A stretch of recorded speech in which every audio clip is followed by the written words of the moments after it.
Start करें class. देखो जरा, सबसे पहला क्वेश्चन है अपना, which method is use to read specified number of byte. हमसे बोला गया है कि हमें फाइल में n बाइट रीड करनी है। कितनी रीड करनी है? n byte. तो इसके लिए फाइल में कौन सा हम फंक्शन यूज करेंगे जिससे हमें n बाइट रीड हो जाए? n मतलब एनी नंबर ऑफ बाइट, 10 हो सकती है, 15, कुछ भी हो सकता है। तो हमें पता है हमारे पास फंक्शन कौन सा है? Read function. रीड फंक्शन के अंदर हम जितनी भी नंबर दे देंगे उतनी बाइट्स, उतने कैरेक्टर हमारी फाइल के रीड हो जाते हैं। अगर हम n नहीं देंगे तब क्या होगा? पूरी फाइल रीड हो जाएगी। ठीक है ना? रीड लाइंस के अंदर n बताते नहीं, वो ऑटोमेटिक सारी लाइंस को रीड करता है। ठीक। Which of the following is true regarding loop in Python? इनमें से कौन सा लूप के लिए सही है? कौन सा स्टेटमेंट, ये बताना है। पहला स्टेटमेंट बोल रहा है loop should and with keyword and. ऐसा होता है क्या? लूप एंड कीवर्ड से बंद होता है? नहीं होता। No loop can be use iterate through the element of string. हम स्ट्रिंग में आइट्रेट करके उसके एलिमेंट्स नहीं निकाल सकते, बोल रहे हैं, जबकि हम निकाल सकते हैं। Keyword break can be use to bring control out of the current loop. अगर हम क्या यूज करते हैं? ब्रेक कीवर्ड यूज करते हैं तो हमारा कंट्रोल क्या हो जाता है? लूप के बाहर निकल आता है। तो ये स्टेटमेंट सही है। आगे बोल रहे हैं keyword continue is use to continue with the remaining statement inside the loop. अगर आपका कंटिन्यू स्टेटमेंट चलता है तब भी लूप आपका इंटरनली चलता रहेगा, ऐसा बोल रहा है, जबकि नहीं चलेगा। वापस जाएगा कहां पर? अपने एट्रेट के बाद नीचे का कोड को क्या कर देगा? स्किप कर देगा। तो हमारा आंसर क्या होगा? थर्ड आंसर सी।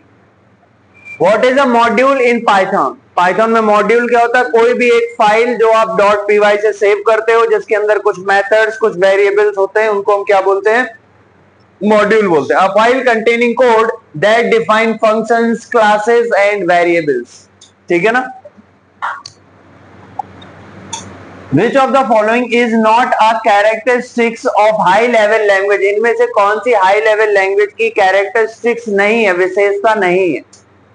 मशीन कोड नहीं होता हाई लेवल लैंग्वेज में। बोलो, मशीन कोड में तो कन्वर्ट होती है ना हाई लेवल लैंग्वेज, तो ये इसका कैरेक्टरिस्टिक्स नहीं होगा। प्लेटफॉर्म इंडिपेंडेंट होती है, सही है। इंटरेक्टिव एग्जीक्यूशन होता है, ये भी सही है। यूजर फ्रेंडली होती है, ये भी सही है ना? मशीन कोड नहीं होती high level language. High level language जिसमें आप सोर्स कोड लिखते हो वो मशीन कोड नहीं होता। मशीन कोड कंपाइलर कन्वर्ट करता है हाई लेवल लैंग्वेज के कोड को, किसमें? मशीन कोड में। Which of the following is used to find the index of the maximum and minimum element? जितने भी मैक्सिमम और मिनिमम एलिमेंट है उनका इंडेक्स फाइंड करने के लिए हमारे पास क्या दिए गए हैं? आर्ग्यूमेंट मैक्स और आर्ग्यूमेंट मिन। इंडेक्स फाइंड करनी, वैल्यू फाइंड नहीं करनी बड़ी और छोटी, उनकी इंडेक्स फाइंड करनी। विच फंक्शन ओवरलोड, ये कौन सा ऑपरेटर है बताओ? क्या बोलते हैं इसको? Right shift. क्या बोलते हैं इसको? राइट शिफ्ट बोलते हैं। तो राइट शिफ्ट बिटवाइज ऑपरेटर है। आपसे बोला गया है इसमें से कौन सा फंक्शन इसको ओवरराइट करता है? अरे बात समझने, एक बात समझना, ओवरलोड का क्या मतलब होता है? ओवरलोड का मतलब होता है कोई ऐसा फंक्शन जिसके नाम से कोई दूसरा फंक्शन और भी हो, इस चीज को मेथड ओवरलोडिंग बोलते हैं। क्या बोलते हैं इसको? मेथड ओवरलोडिंग बोलते हैं। कोई एक फंक्शन है, मान लेते कोई एक फंक्शन है सम नाम से, उसमें 2 पैरामीटर है, हमने सम नाम से एक और मेथड बना दिया, उसमें 3 पैरामीटर है, इस चीज को बोलते हैं मेथड ओवरलोडिंग। तो बोला गया इसको कौन ओवरलोड करता है? इसको कौन ओवरलोड करता है ये बताना है आपको। तो एक बात समझना जरा, क्या बोलते हैं इसको? राइट शिफ्ट बोलते हैं ना। इसके लिए जो फंक्शन है वो ऐसा है, double underscore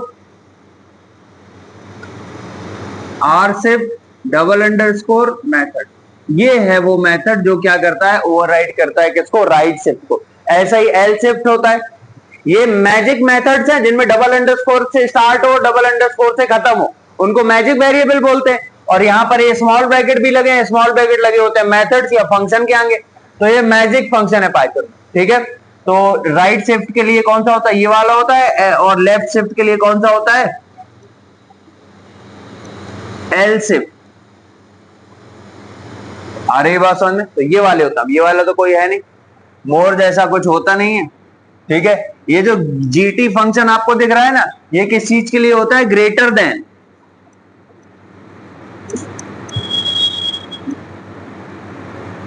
greater than, GT मतलब ग्रेटर देन, ये ग्रेटर देन वाला है। आगे बात समझ में, ये जो लिखा है ना जीई, इसका मतलब है ग्रेटर देन इक्वल,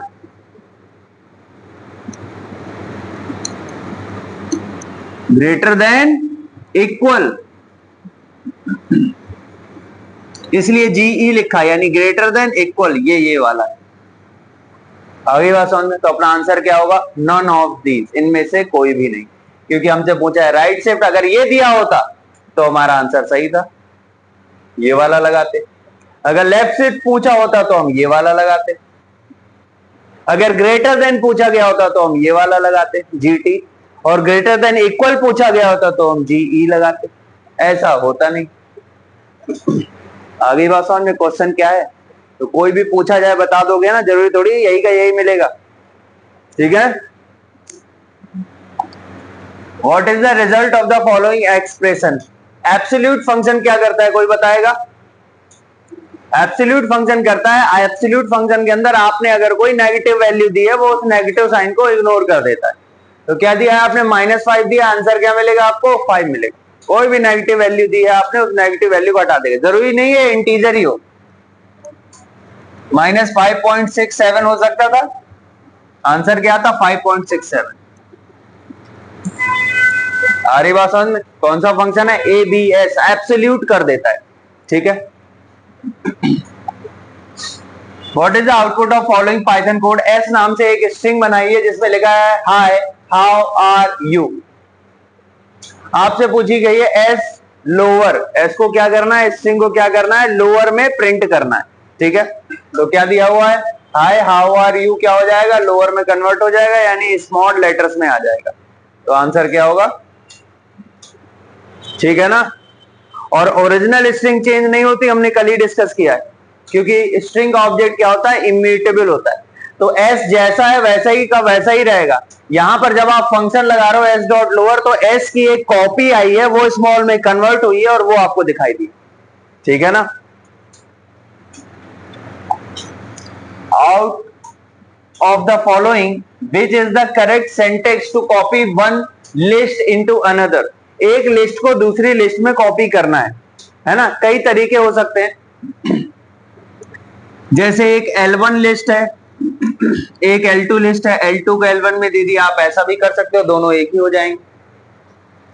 आप L2 डॉट कॉपी फंक्शन भी यूज कर सकते हो, L2 की कॉपी बना के आप L1 में स्टोर कर सकते हो, या आप किसी लिस्ट को पूरा स्लाइस कर दो, क्या कर दो, पूरा स्लाइस कर दो, यानी पूरी की पूरी लिस्ट आ जाएगी और उसको दे दो आप किसी वेरिएबल।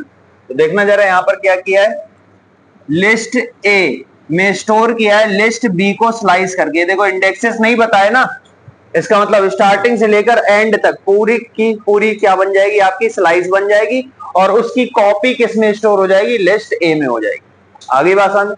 तो जब भी आप कॉपी फंक्शन यूज करते हो या फिर आप स्लाइसिंग यूज करते हो, ठीक है, तो कॉपी स्टोर होती है, और जब आप ऐसा करते हो तो क्या होता है, सेम इंडेक्स दोनों को मिल जाती है, यानी दोनों L1 और L2 एक ही हो जाते हैं, ठीक है ना।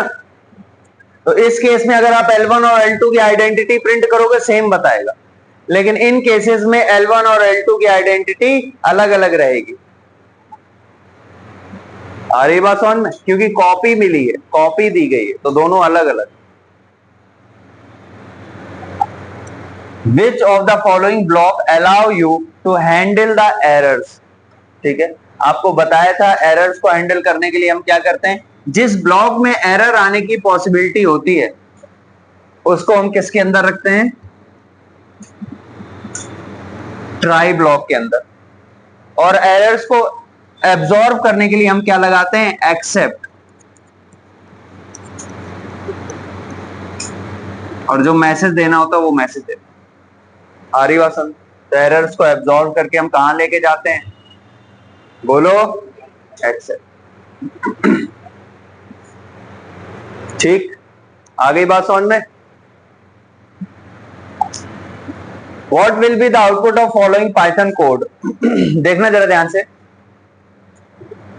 लैम्डा x, y, कॉलन के पहले x, y है, यानी ये लैम्डा जिसको फंक्शन बनाएगा, फंक्शन हमारा मेन है, जिसको फंक्शन बनाएगा उस फंक्शन में दो पैरामीटर दिए जाएंगे, दो वैल्यूज या दो वेरिएबल से उसको कॉल किया जाएगा। ये बात समझ में आ गई? ये बता रहे हैं x और y, और हमें मिलेगा क्या? वो कॉलन के राइट साइड में।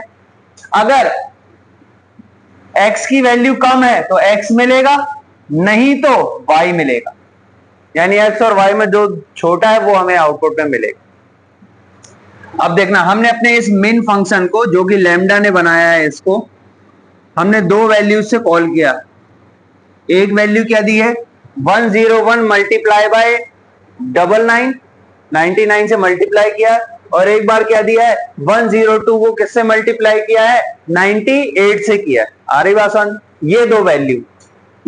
तो जब आप 101 को 99 से मल्टीप्लाई करोगे तो इतना आएगा,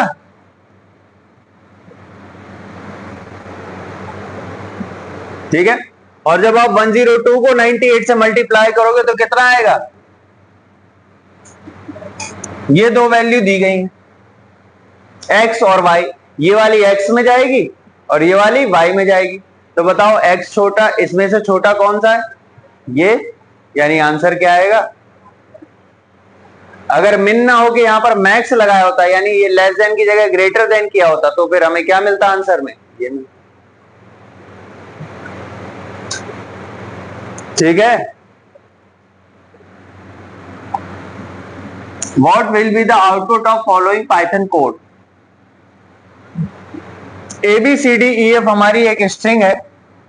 फाइंड फंक्शन हमने पढ़ा था, क्या करता है फाइंड फंक्शन? इसको फाइंड करेगा और हमें बताएगा इंडेक्स, बताता है कहां पर मिल जाएगा ये CD, यहां पर, तो हमें इंडेक्स मिलेगी 0 1 2, क्या आएगा आंसर? 2। ठीक है ना, फर्स्ट ऑकरेंस जहां पर भी मिलेगा उसकी इंडेक्स आती है। If Python path is set in the environment, क्या सेट किया गया है? पाइथन का पाथ सेट किया गया है। Which directory are search for module, किसी मॉड्यूल के लिए कौन कौन सी डायरेक्टरी सर्च की जाएंगी, ये बताना है आपको। तो देखना, सबसे पहला तो आपका पाइथन पाथ डायरेक्टरी होती है, ये सर्च होती है, फिर आपकी करंट डायरेक्टरी सर्च होती है, और फिर जो डिपेंडेंट लाइब्रेरीज होती है ना, वो सर्च होती है। ठीक है, होम डायरेक्टरी नहीं होती, होम डायरेक्टरी नहीं होती। कौन कौन सी सर्च होती हैं बोलो? सबसे पहले पाइथन पाथ, करंट डायरेक्टरी जिस डायरेक्टरी में आप हो, और फिर जहां पर इंस्टॉल किया गया है सारे मॉड्यूल्स को, वहां पर सर्च किया जाता है। होम जैसा कुछ नहीं होता। ठीक है ना, तो पहला, दूसरा और चौथा। Is an invalid literal in Python, इनमें से कौन सा इनवैलिड है? लिटरल मतलब कांस्टेंट, इनमें से कौन सा इनवैलिड है ये बताना है। स्ट्रिंग लिटरल होता है, आप सिंगल कोटेशन लगाओ, आप डबल कोटेशन लगाओ, आप ट्रिपल सिंगल लगाओ, ये सब क्या बताते हैं? स्ट्रिंग लिटरल बताते हैं। न्यूमेरिक लिटरल होता है, आप नॉर्मली नंबर लिख रहे हो, कोई भी नंबर आपने लिखा हुआ है, ये न्यूमेरिक है, आप पॉइंट में दे दो तब भी ये न्यूमेरिक है, आप जीरो भी लगा के दे रहे हो, कोई भी नंबर समझ जाएगा ये एक बाइनरी नंबर है, तो ये भी एक न्यूमेरिक लिटरल है। आप 0 O लगा के लिखोगे, ये समझ जाएगा ये एक ऑक्टल नंबर है, ये भी एक नंबर है। 0x लगा के लिखोगे, ये समझ जाएगा एक हेक्साडेसिमल नंबर है, तो आप हेक्साडेसिमल नंबर भी दे सकते हो। तो ये सब नंबर्स के लिए ही तो है, यानी नंबर्स होते हैं, न्यूमेरिक लिटरल्स होते हैं। फिर बात करते हैं बूलियन लिटरल, अभी हमने डिस्कस किया, बूलियन भी होता है। क्या नहीं होता? मैप लिटरल, मैप लिटरल नहीं होता हमारे Python. Which algorithm factor is highly dependent on the RAM, programming language, hardware, platform। आपसे पूछा गया है इनमें एल्गोरिथम का कौन सा फैक्टर बहुत ज्यादा डिपेंड करता है हमारे किस पर? रैम पर। तो एक बात बताओ, किसी भी सिस्टम की रैम जितनी अच्छी होगी वो परफॉर्मेंस उतना अच्छा करेगा। तो रैम पर दोनों चीजें डिपेंड हुई ना, स्पेस और टाइम। हमने पढ़ा था स्पेस कॉम्प्लेक्सिटी और टाइम कॉम्प्लेक्सिटी। किसी भी प्रोग्राम को, किसी भी सॉफ्टवेयर को रन करने के लिए जितनी जगह चाहिए वो स्पेस कॉम्प्लेक्सिटी होती है, और किसी भी प्रोग्राम का आउटपुट कितनी जल्दी मिलता है हमें या कितने टाइम में मिलेगा वो टाइम कॉम्प्लेक्सिटी होती है। तो ये दोनों चीजें रैम पर डिपेंड करेंगी ना। बोलो आंसर क्या होगा? बोथ। ठीक, हमने सिस्टम मॉड्यूल इंपोर्ट किया है और बोला है हमने प्रिंट एंटर योर नेम, जो भी वैल्यू होगी वो नेम में देंगे, वाइल ट्रू। ट्रू दे दिया यहां पर, मतलब ये हमेशा के लिए ट्रू है। अभी कब तक चलेगा वो देखते हैं। सिस्टम डॉट एसटीडी इन रीड, क्या करना है? रीड करना है, एक एक करके क्या कर लेना है, इसको रीड कर लेना है। और किस में स्टोर करना है? सी में स्टोर करना है। एक एक कैरेक्टर क्या होता जाएगा? रीड होता चला जाएगा। और जब तक हमें बैकस्लैश एन यानी न्यू लाइन कैरेक्टर, इसको क्या बोलते हैं? New line character. जब तक हमें न्यू लाइन कैरेक्टर नहीं मिल जाता यानी लाइन ब्रेक नहीं होती तब तक रीड करते रहना है। इतनी बात समझ में आ रही? और फिर हम क्या कर जाएंगे? ब्रेक कर जाएंगे। आगे बात समझ। और फिर हमने यहां पर क्या किया है, जो भी सी की वैल्यू है उसको हम नेम वेरिएबल में जोड़ते चले जाएंगे। हमने इसको कॉल किया, हमने क्या किया? इसको कॉल किया और बोला जा रहा है if the entered name is Himalaya. हमने जो नेम एंटर किया वो क्या किया? हिमालय किया। अब हिमालय में कहीं बैकस्लैश एन तो है नहीं ना, यानी एंटर तो है नहीं, एक ही वर्ड है, ये पूरा का पूरा वर्ड क्या हो जाएगा? रीड हो जाएगा और एज इट इज क्या हो जाएगा? प्रिंट हो जाएगा। आ रही बात समझ में? अगर हमने कुछ ऐसा दिया होता जैसे मैं दे रहा हूं इनपुट में Sandeep backslash n computer backslash n academy. आ रही बात समझ में? अब ये मैंने ऐसा दिया, फाइल में एक ऐसा गया होगा संदीप अलग लाइन से, कंप्यूटर अलग लाइन से और एकेडमी अलग लाइन से, फाइल पे ऐसा हुआ। तब क्या होगा? सिर्फ इतना रीड होगा क्योंकि इसके आगे तो उसको क्या मिल जाएगा? बैकस्लैश मिल जाएगा, एन यानी न्यू लाइन। तब ये क्या कर देंगे? हम ब्रेक करके बाहर आ जाएंगे। लेकिन अभी तो हमने सिर्फ एक ही वर्ड दिया है तो ये तो पूरा एज इट इज रीड हो जाएगा। ठीक है ना? बोलो। To check the number of entries in a dictionary, किसी डिक्शनरी में कितनी एंट्री है, कितने आइटम है, कौन बता देगा आपको? Length function, alien.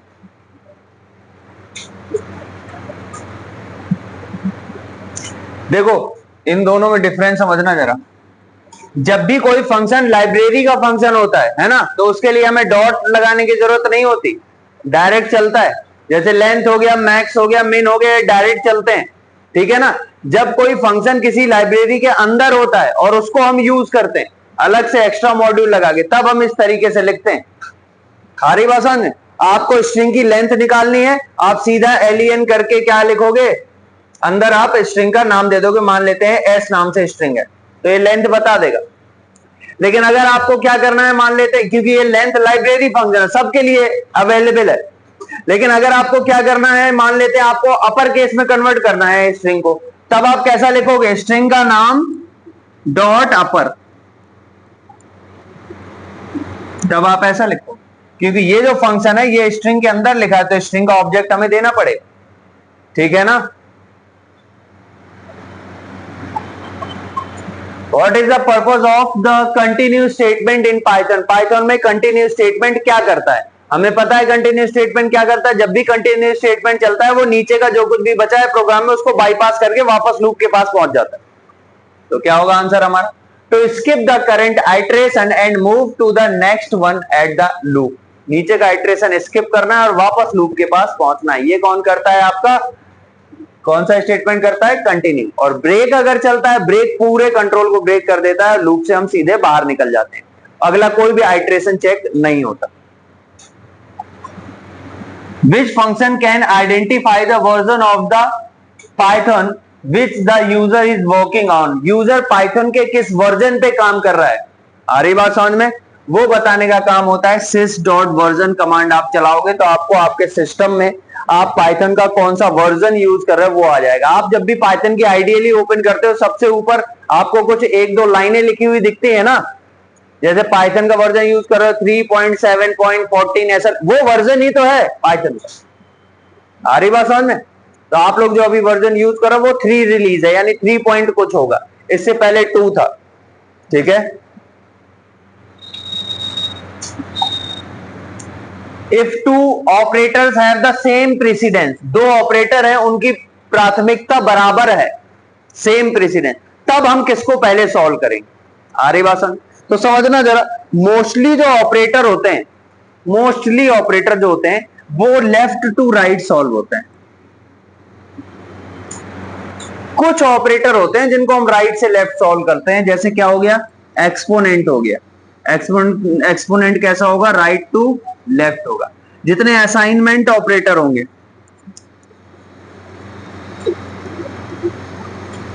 ये भी क्या होते हैं, राइट टू लेफ्ट सॉल्व होते हैं, है ना।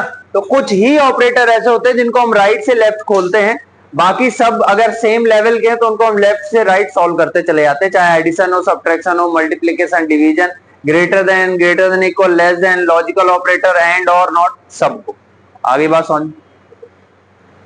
जैसे एक्सपोनेंट है 2 की पावर 3 की पावर 2 ऐसा दिया है, सबसे पहले किसको सॉल्व करोगे, इस वाले को, है ना। 3 की पावर 2 हो गया 9, फिर निकालेंगे 2 की पावर 9 यानी कितना, 512, ऐसे सॉल्व करेंगे। ठीक है ना। असाइनमेंट ऑपरेटर कैसा, जैसे a इक्वल 10 प्लस 20 दिया है, तो एक बात बताओ, इक्वल के पहले राइट वाला सॉल्व होगा ना, राइट टू लेफ्ट, इसलिए इनकी एसोसिएटिविटी कैसी होती है, इस चीज को एसोसिएटिविटी बोलते हैं। अगर दो या दो से ज्यादा ऑपरेटर्स का प्रीसिडेंस सेम है तब हम उसे कैसे सॉल्व करेंगे, कैसे एसोसिएट करेंगे, लेफ्ट से राइट या राइट से लेफ्ट, इसी चीज को बोलते हैं पाइथन में, क्या बोलते हैं इसको, एसोसिएटिविटी। आगे बात समझ में? कोई डाउट है? क्वेश्चन कहां है फिर? What does a rectangle symbol in flowchart represent? Rectangle क्या करता है बताओ जल्दी से। ऐसा होता है रेक्टेंगल, ये कौन सा बॉक्स होता है, प्रोसेसिंग बॉक्स होता है। क्या बोलते हैं इसको, प्रोसेसिंग बॉक्स बोलते हैं।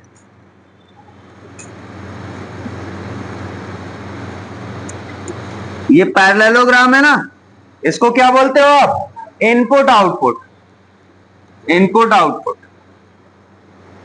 ये डायमंड वाला किस लिए यूज होता है, डिसीजन के लिए।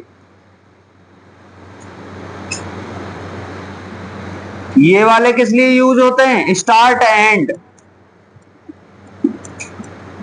और फ्लो लाइंस कनेक्ट करने के लिए। ठीक है ना। Identify the correct statement about with statement in a file. With statement से जब हम कोई फाइल ओपन करते हैं तब क्या होता है, विद स्टेटमेंट। आ रही बात समझ में?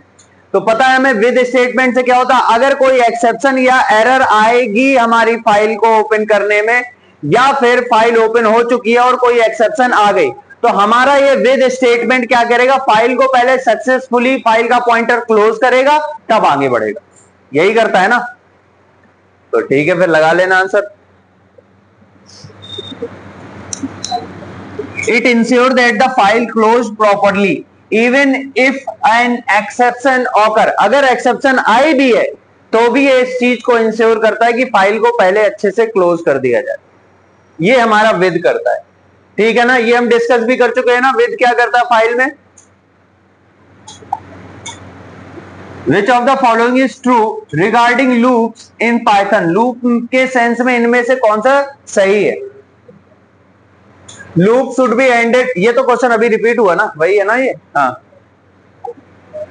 Which Python string function can be used to check if a string starts with a specific substring or not? कोई स्ट्रिंग किसी सब स्ट्रिंग से स्टार्ट हुई है या नहीं हुई, यानी ट्रू या फॉल्स में बताता है हमारा कौन सा फंक्शन, स्टार्ट्स विद, याद रख लेना, स्टार्ट्स विद, और ऐसा ही एक फंक्शन होता है एंड्स विद।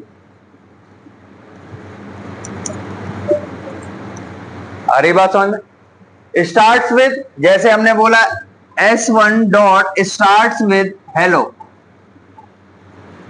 यानी ये हमें चेक करके बताएगा ट्रू या फॉल्स में कि आपकी S1 स्ट्रिंग हेलो से स्टार्ट हुई है या नहीं, अगर है तो ट्रू, नहीं तो फॉल्स। ये बताएगा एंड हुई है या नहीं। स्ट्रिंग के फंक्शन है स्टार्ट्स विद और ends with. Byte, byte array, memory view, ये सारे बाइनरी टाइप होते हैं। किस टाइप की फाइल्स होती हैं? बाइनरी टाइप की फाइल्स होती हैं, ठीक है। बाइट्स हो, आपकी बाइट एरे हो, या फिर मेमोरी व्यू हो, ये सब किस टाइप की फाइल्स होती हैं? बाइनरी फाइल्स होती हैं, इनको याद कर लेना। What is the output of following Python code? T एक टपल बनाई है, टी क्या है? एक टपल है। हमने टी को स्लाइस किया है -2 से, लास्ट इंडेक्स नहीं दिए, तो -2 कहां पड़ेगा? -1 -2 यहां से, ठीक है ना। और लास्ट इंडेक्स दी नहीं है तो पॉजिटिव में पूरा उठा लेगा। क्या उठाएगा? 4 और 5। अगर हम थर्ड पैरामीटर नहीं देते हैं तो वो डिफॉल्ट में +1 मानता है अपने आप को। एक लिस्ट बनाई है हमने, माई लिस्ट, और हमने बोला है मैक्सिमम क्या होगा इस माई लिस्ट में, क्या है सबसे बड़ी वैल्यू? मिनिमम पूछते तो 1। आ गई बात समझ? The method through which information is conveyed, वो मेथड जिससे इंफॉर्मेशन पहुंचती है किसके पास? फंक्शन के पास। फंक्शन को क्या करना है ना। फंक्शन को जो इंफॉर्मेशन पहुंचती है वो उसके किसके थ्रू पहुंचती है? आर्ग्यूमेंट के थ्रू पहुंचती है। आप आर्ग्यूमेंट में जो वैल्यू देते हो वो इंफॉर्मेशन होती है, उसके हिसाब से फंक्शन काम करना चालू करता है। तो क्या होते हैं वो? आर्ग्यूमेंट होते हैं जो आप किसी भी फंक्शन में वैल्यूज देते हो। एक L1 है, क्या टाइप है L1 का? लिस्ट। L2 भी क्या है? लिस्ट है। जरा ध्यान से देखना, रिटर्न होके हमें मिलेगा x multiply by y, x multiply y हमको यहां पर रिटर्न में मिलेगा, ठीक है। एक बात समझना, ये जो आपको यहां पर ये स्टेटमेंट लिखा हुआ दिख रहा है ना, इस स्टेटमेंट को कॉम्प्रिहेंशन बोलते हैं। क्या बोलते हैं? कॉम्प्रिहेंशन। कॉम्प्रिहेंशन एक लूप के लिए एक ऑल्टरनेट तरीका होता है कॉम्प्रिहेंशन। इसको क्या बोलते हैं? कॉम्प्रिहेंशन बोलते हैं। तो याद रखना, फॉर ये जो लगा, इसके पहले जो चीज होती है ना वो हमें आउटपुट में मिलती है, यानी हमें मिलेगा x का मल्टीप्लाई y से। और देखो जरा ध्यान से, यहां पर ये एक स्टेटमेंट है, यानी एक ये लूप चल रहा है और एक ये लूप चल रहा है। x चलेगा L1 में, y चलेगा L2 में। लेकिन ध्यान रखना, ये जो लूप है ये नेस्टेड लूप है, ये प्राइमरी लूप है और ये सेकेंडरी लूप है। ऐसा समझ लो कि x के अंदर y है। अरे बात समझ में, यानी ये लूप अगर हम मैं लिखूं तो मैं कैसा लिखूंगा? फॉर x इन L1, और इसके अंदर आके फॉर y इन L2। आ रही बात समझ में? और रिटर्न करके क्या दूंगा मैं? x मल्टीप्लाई बाय y, ये चीज रिटर्न होकर आई। आगे बात समझ? आप समझना जरा, x में सबसे पहले L1 की पहली वैल्यू आएगी 1, और 1 के लिए L2 पूरा चलेगा। कितना? 4 5 6, तो मल्टीप्लाई होगा ना। पहले वैल्यू क्या मिलेगी? 1 का मल्टीप्लाई 4 से 4, फिर कितना? 1 का मल्टीप्लाई 5 से 5, फिर 1 का मल्टीप्लाई 6 से।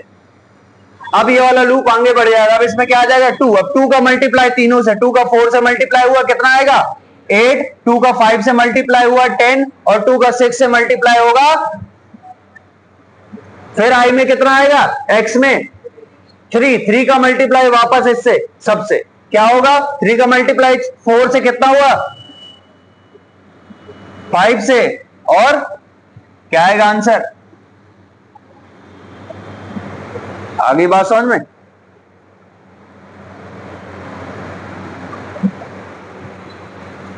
L1 एक लिस्ट है, L2 एक लिस्ट है, L3 एक लिस्ट है, ठीक है।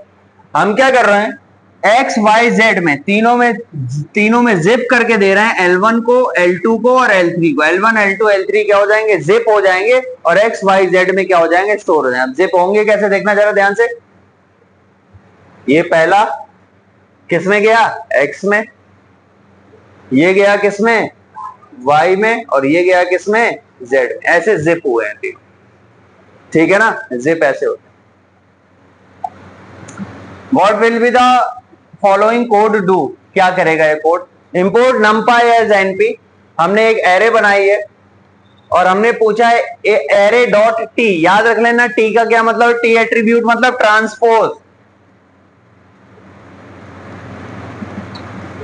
टी का मतलब क्या है, ट्रांसपोज। इसका मतलब होता है रो को कॉलम में चेंज कर दो, कॉलम को रो में चेंज कर दो, ट्रांसपोज कर दो। आगे बात समझ में, तो इसको बोलते हैं क्या, ट्रांसपोज। तो हमारी एरे क्या हो जाएगी, स्वैप हो जाएगी रो और कॉलम में, ट्रांसपोज। क्या बोलते हैं इसको, ट्रांसपोज। टी एट्रीब्यूट मतलब ट्रांसपोज एरे में। एक एरे ये बनाई है हमने, एक एरे ये बनाई है। np डॉट कॉन्केटिनेट ARR1 और ARR2 को क्या कर देना है, कॉन्केटिनेट कर देना है। तो कॉन्केटिनेट कर देंगे 1 2 3 4 5 6।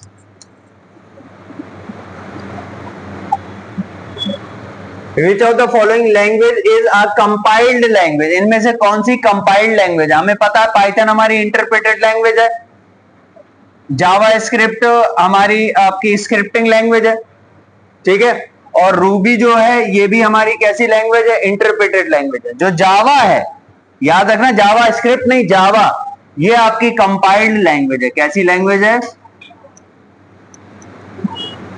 कंपाइल्ड लैंग्वेज है, यानी यहां पर कंपाइलर काम करता है। हरी बात समझ में, जावा का कंपाइलर होता है जेवीएम, जावा वर्चुअल मशीन। आप पाइथन यूज कर रहे हो ना, पाइथन का कंपाइलर होता है JIT, जस्ट इन टाइम, या पीवीएम बोलते हैं इसको, पाइथन वर्चुअल मशीन। पाइथन का कंपाइलर पीवीएम, जावा का compiler JVM, Java virtual machine. What is return by math EXMP, ये एक्सपोनेंट वैल्यूज के लिए यूज करते हैं, याद रख लेना इस क्वेश्चन को। आंसर क्या होगा, ये वाला, बिल्कुल अच्छे से देख लेना क्या लिखा हुआ, मैथ डॉट, देखना क्या निकालना है, p का एक्सपोनेंट निकालना है, यानी EP -1 और डबल स्टार, अच्छे से याद कर लो, ठीक है, ये वाला आंसर होगा आपका।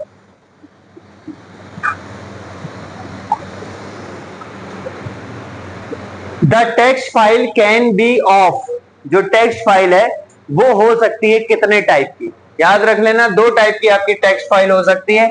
एक तो नॉर्मल TXT वाली, यानी नोटपैड वाली, जिसको आप नोटपैड पे बनाते हो, ठीक है, और एक फाइल का एक्सटेंशन होता है RTF। RTF का फुल फॉर्म होता है rich text format, rich text format, जिसको आप बनाते हो वर्ड पैड में। वर्ड पैड का नाम सुना है, वर्ड पैड भी सॉफ्टवेयर होता है। तो .txt और .rtf ये दो टाइप की मेनली क्या होती है, टेक्स्ट फाइल होती हैं। जो txt होती है वो नोटपैड पे बनती है, RTF होती है वर्ड पैड पे बनती है, यानी वर्ड पैड का एक्सटेंशन है, ठीक है। तो ये दो टाइप की क्या होती है, आपकी टेक्स्ट फाइल होती है। To get non continuous subsets from an array based on the condition which function may be use, याद रख लेना कोई एक सेट है, उसमें से नॉन कंटिन्यूअस किसी कोई भी एक कंडीशन दी है आपने, और उससे क्या करनी है, आपको वैल्यूज निकालनी है, फेच करनी है, तो फंक्शन काम करता है एक्सट्रैक्ट। क्या काम करता है, एक्सट्रैक्ट, ठीक है। कोई भी एक n डायमेंशनल एरे है, उसमें बहुत सारी वैल्यूज है, आपने कोई कंडीशन दे दी कि 100 से बड़ी वैल्यू निकाल दो, तो वो उसमें तो अलग अलग टाइप की वैल्यूज पड़ी है ना, एक एक वैल्यू को फेच करेगा जो कि क्या होंगी, 100 से ज्यादा होंगी, और कंटिन्यूअस तो है नहीं वैल्यू, ठीक है। तो उनको क्या करना, बाहर निकालने का काम बेस्ड ऑन कंडीशन, किसी कंडीशन के हिसाब से काम कौन करता है, एक्सट्रैक्ट।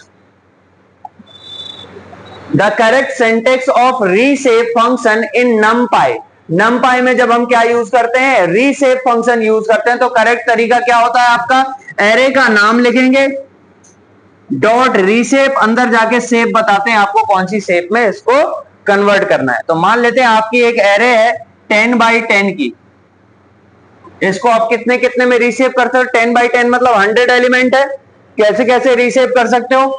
1,100 हो जाएगा, बोलो 2,50 हो जाएगा, दोनों में 100 ही हुआ। उसके बाद 4,25, 5,20, बोलो ना, हो जाएगा। और आगे 50, फिर यही उल्टे में हो जाएंगे, जैसे 110 लिखा 100 लिखा 101 हो जाएगा एक। ये तो आरसी बोलते हैं ना, ये रो है ये कॉलम है, एक रो 100 कॉलम, या 100 रो एक कॉलम, 100 रोज 1 कॉलम, वो भी तो एक साइज हो गया। तो रीसाइज ऐसे ऐसे होता है। तो अंदर हमें शेप बताना होता है, कितने बाई कितने का करना है, ठीक है। एलिमेंट सेम होने चाहिए, 100 इधर बन रहा है 100 तो 100 ही बनने चाहिए। Is the default base use when math.log(x), जब भी आप log फंक्शन को यूज करते हो तो डिफॉल्ट जो बेस होता है वो e होता है, यानी log base e x। Default जो बेस होता है पाइथन में क्या होता है? e, जिसकी वैल्यू अप्रॉक्स यूलर्स फॉर्मूला होता है ना, यूलर्स फॉर्मूला किसी ने पढ़ा होगा, 2.7 के आसपास वैल्यू होती है, मैथ साइड से कोई होगा तो उसे पता होगा। Is use to prove the correctness of the recursive function, किसी भी रिकर्सिव फंक्शन की करेक्टनेस, यानी कोई भी रिकर्सिव फंक्शन कितना करेक्ट हमें रिजल्ट दे रहा है, ये बताता है आपका मैथमेटिकल इंडक्शन। क्या बताता है? मैथमेटिकल इंडक्शन बताता है। Let us assume that an array ARR having 5 values, एक ARR एक array है और उसमें कितनी वैल्यू है? 5 वैल्यू, और वो है क्या? ये, ठीक। Also assume that the initial value of s equal 0, s की वैल्यू अभी कितनी है? 0 है। What is the value of the s if the instruction this is repeated? ये रिपीट होना है, s equal s plus ARR of i, ARR के i index पर जो होगा उसको हम जोड़ के s में रखते जाएंगे। किस इंडेक्स के लिए? i के लिए, 0, 2 और 3 के लिए। 0 क्या है हमारा? ये। 2 क्या है? ये। और 3 क्या है? ये। इन तीनों की वैल्यू जोड़ के s में ही तो रखनी है, तो तीनों को जोड़ लो, कितना हुआ? 8 और 2 हो गया 10, और प्लस 3 कितना हो गया? 13, ठीक है। क्योंकि इंडेक्स बोली है उनने किस किस के लिए? 0 के लिए, 2 के लिए और 3 के लिए। तो 0, 2 और 3 कहां आएंगे? आई में आएंगे, 0, 2, 3। सबसे पहले ARR के 0 पे जो होगा वो जुड़ जाएगा इसमें, फिर 2 में जो होगा वो जुड़ जाएगा, और 3 में जो होगा वो जुड़ जाएगा। What statement is used to unload a module from Python? याद रखना, पाइथन से किसी भी मॉड्यूल को अनलोड करने का कोई प्रोसेस नहीं होता। मॉड्यूल हटा दो, अनलोड हो गया, है ना। कोई फंक्शन, कोई मेथड नहीं दिया अनलोड करने के लिए। Which module in Python is used to working with SQLite database? ये एक डेटाबेस होता है SQLite, इस पे काम करने के लिए हमें जो दिया गया है मॉड्यूल वो है SQLite 3। याद रखना, SQLite 3 ये एक डेटाबेस होता है उस पर काम करने के लिए। What is the function used to delete a file in Python? Python से कोई भी फाइल हमें क्या करनी है? डिलीट करनी है। ऑपरेटिंग सिस्टम के अंदर रिमूव फंक्शन होता है। क्या होता है? रिमूव, किसी भी फाइल को रिमूव करने के लिए। os.remove,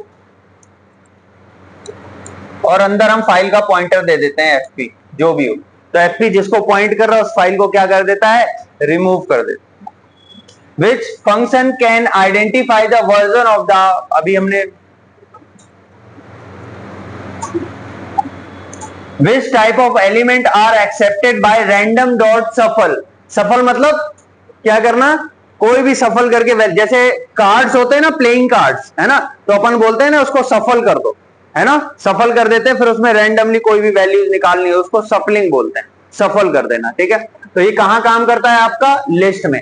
आपके पास कोई लिस्ट है और उसको आप सफल करके कोई भी वैल्यू निकालो, मतलब उनके ऑर्डर क्या हो जाएंगे? बार बार चेंज करके वो वैल्यू निकालेगा। What will be the output of following Python function? याद रख लेना, इनमरेट फंक्शन जो होता है ये क्या करता है, ऑटोमेटिक आपने जो भी इसके अंदर दिया हुआ है डेटा टाइप लिस्ट वगैरह, उसमें ऑटोमेटिक इंडेक्सिंग डाल के देता है, यानी ऑर्डर डाल के देता है। तो 2 कौन से इंडेक्स पर है, 0 पर, और 3 किस पर है, 1 पर। तो 0 2 ये पहला, और 1 और 3 क्या दूसरा, यानी इंडेक्सिंग डालता है। इनमरेट फंक्शन इस ये काम करता है, ठीक है, ऑर्डर डालता है, ठीक है ना। तो आंसर क्या होगा, 0 2 1 3, याद रख लेना, इनमरेट। यहां पर एक एल्गोरिथम दी गई है और बोला है कि ये कौन चेक करके बताएगा कि इनमें से कौन सी अभाज्य है, यानी प्राइम नंबर के लिए। तो अगर आप एल्गोरिथम आपने पढ़ी है तो आप जानते होंगे इनमें से ये जो दोनों एल्गोरिथम हमको दिख रही ना, ये दोनों ही क्या चेक करेंगी, हमारे प्राइम नंबर्स के लिए। ए भी है और ये भी है। इसमें क्या हम एक नंबर ले रहे हैं, एक टेम्परेरी वेरिएबल ले रखा है, और हम नंबर को डिवाइड करते जाएंगे, ठीक है। जब भी हमें नंबर का कोई भी फैक्टर मिलेगा हम उसको काउंट कर लेंगे और बाहर निकल के बताएंगे अगर काउंटर कितना है, 0 है तो नंबर प्राइम है, नहीं तो नॉट प्राइम। क्योंकि यहां पर हम लूप स्टार्ट करेंगे कहां से, 2 से, और नंबर से एक पहले रुक जाएंगे तो कोई फैक्टर नहीं मिलेगा। और यहां पर क्या किया जा रहा है, यहां पर 1 को और उस नंबर को इंक्लूड किया जा रहा है। तो 1 और n से तो हमारा नंबर डिवाइड हो ही जाएगा। तो यहां पर जो काउंटर चेक कर रहा है वो इसको, यहां पर भी वही चीज हो रही है, क्या बताएगा, ये नंबर प्राइम है या फिर नहीं। तो ये दोनों ही सही है, ठीक है। तो आंसर क्या होगा, बोथ ए एंड बी। एक फाइल ओपन की है हमने, फाइल नेम मोड दिया है और यहां पर उसकी क्या दी है, बफरिंग दी है, और आपसे बोला गया है इनमें से कौन सा स्टेटमेंट गलत। आ रही बात सुनो जरा ध्यान से। सबसे पहले तो ये समझो, अगर आप बफरिंग में क्या देते हो, 0 देते हो, तो कोई भी बफरिंग नहीं होगी, ये स्टेटमेंट सही है। बफरिंग में आप क्या दे रहे हो, अगर 0 दे रहे हो तो कोई भी बफरिंग नहीं होगी। अगली बात, अगर आप बफरिंग में कोई भी पॉजिटिव नंबर दे रहे हो, अगर आप बफरिंग में कोई भी क्या दे रहे हो, पॉजिटिव नंबर दे रहे हो, तो आपकी बफरिंग क्या होगी, फुल बफरिंग, यानी पूरी बफरिंग होगी। दूसरा स्टेटमेंट ये वाला भी सही है। आ रही बात समझ। अगर आप बफरिंग में क्या दे रहे हो, 0 दे रहे हो, बफरिंग में क्या दे रहे हो, 0 देख रहे हो, तो देखना 0 as a buffering integer is allowed only in binary mode. अगर आपकी फाइल बाइनरी मोड में ओपन है तभी आप 0 दे सकते हो बफरिंग मोड में। आ रही बात समझ में। कोई बफरिंग नहीं दोगे, बफरिंग नहीं होगी। पॉजिटिव में कुछ दोगे तो कंप्लीट बफरिंग होगी। और अगर आप 0 दे रहे हो, 0 आप तभी दोगे जब आपकी फाइल क्या है, बाइनरी फाइल है। तो ये तीनों स्टेटमेंट हमारे सही है। और यहां पर बोला है 0 as a buffering integer is allowed only in text, text के लिए नहीं होता, ठीक है। ये स्टेटमेंट ध्यान से देख लेना। is desired to find that how many times an exact element x is present in an array. ARR having 10 elements, total element कितने, 10 है। Minimum how many element from the array ARR to be retrieved and compared with x to obtain a number of time x is present in the array. आपकी एक array है जिसमें 10 element है। आपको particular कोई item बोला गया है कि ये आइटम आपकी एरे में कितनी बार आया, तो आपको पूरे हर किसी से चेक करना पड़ेगा ना। हो सकता है वो आइटम लास्ट में भी हो, तो आप पूरे में 10 के 10 में चेक करोगे तभी तो आएगा। तो कितने से कंपेयर करना पड़ेगा, बोलो 10। अगर 10 आइटम है तो हमें 10 के 10 से कंपेयर करना पड़ेगा, आइटम मिला या नहीं मिला। हो सकता है पहले में नहीं मिला, दूसरे में मिल गया 1, तीसरे में मिल गया 2, चौथे में नहीं मिला, पांचवें में नहीं मिला, छठवें में मिल गया 3, 7वें में नहीं मिला, 8वें में नहीं मिला, 9वें में नहीं मिला, 10वें में फिर मिल गया 4। तभी तो बता पाओगे 4 बार आया जब आप पूरा कंपेयर करोगे। तो हमारी एरे में 10 साइज है तो 10 आएगा, 10 टाइम्स हमें कंपेयर करना पड़ेगा। देख रहे हो, क्वेश्चन इतना बड़ा सा दे रखा है और लॉजिक कुछ नहीं है। अगर क्वेश्चन पढ़ लिया, समझ लिया तो आंसर हाल लग जाएगा। और कुछ मोस्टली लोग ये क्वेश्चन छोड़ देंगे मतलब तुक्का मार देंगे, इतना बड़ा कौन पढ़े। एग्जाम में हिंदी इंग्लिश दोनों में आएगा, पढ़ लेना अच्छे से, छोड़ना कोई भी क्वेश्चन नहीं है, माइनस मार्किंग नहीं है, ठीक है। देखना जरा, विद ओपन एक फाइल ओपन की हमने टेक्स्ट मोड में, राइट में, और फिर उसमें क्या लिख दिया हमने, हेलो वर्ल्ड लिख दिया, इतना ठीक है। और फिर क्या लिखा हमने, this is Python file handling, इतना लिख दिया। फिर हमने उस फाइल को ओपन किया रीड मोड में और फाइल का पूरा कंटेंट क्या कर लिया, रीड कर लिया। तो प्रिंट में क्या आएगा, जो भी हमने दिया था हेलो वर्ल्ड, और ये न्यू लाइन हो गया हेलो वर्ल्ड। अगली लाइन से क्या आएगा, this is Python file handling. ठीक। Which of the following statement is incorrect in the context of binary file? ये क्वेश्चन आ चुका है ना। हमें पता बाइनरी फाइल में बैकस्लैश एन कैरेक्टर नहीं होता, उसमें तो बस बाइट्स होती है सारी। हमारा आंसर क्या होगा, T1 एक टपल है, T2 एक टपल है। ये क्या है बोलो, लेस देन को सेट में क्या बोलते, अच्छा ये टपल है ना। हाँ तो टपल में क्या दिक्कत है बताओ फिर। T1 और T2 कंपेयर होंगे, ये तो बराबर है, ये भी बराबर है। जब यहां पर पहुंचे तो यहां से पता चल गया कि T1 बड़ा है, क्योंकि T1 का ये वाला एलिमेंट इस वाले से बड़ा है, तो T1 बड़ा है। हम क्या बोल रहे हैं, T1 छोटा है। आंसर क्या आएगा, फॉल्स। अगर ये टपल ना होता, ये अगर सेट होती, क्या होती, सेट, तो इस लेस देन का मतलब होता सबसेट, ग्रेटर देन का मतलब होता सुपर सेट। सेट में अलग काम करते हैं ये। What will be the output of following Python code. हम कोई भी इनपुट दे रहे हैं और वो स्ट्रिंग में सेव हो रहा है, और स्ट्रिंग क्या हो जा रही है, प्रिंट हो जा रही है। तो आप जो कुछ भी दोगे वो एज इट इज प्रिंट हो जाएगा। देखो यहां पर आप जो कुछ भी दोगे, आपने ये दिया तो प्रिंट में भी ये ऐसे ही एज इट इज आ जाएगा, है ना, क्योंकि स्ट्रिंग में दे रहे हो आप, सॉल्व करने के लिए थोड़ी ना दे रहे हो। Observe the following code and identify what will be the output. NP array, एक एरे बनाई है और हम क्या कर रहे हैं, इसको ट्रांसपोज कर रहे हैं। क्या कर रहे हैं, ट्रांसपोज। पता है ना ट्रांसपोज क्या करता है, बोलो। ये जो एरे आपको दिख रही है 0 1 2 3, ये ऐसे लिखी हुई है, आ रही बात समझ में।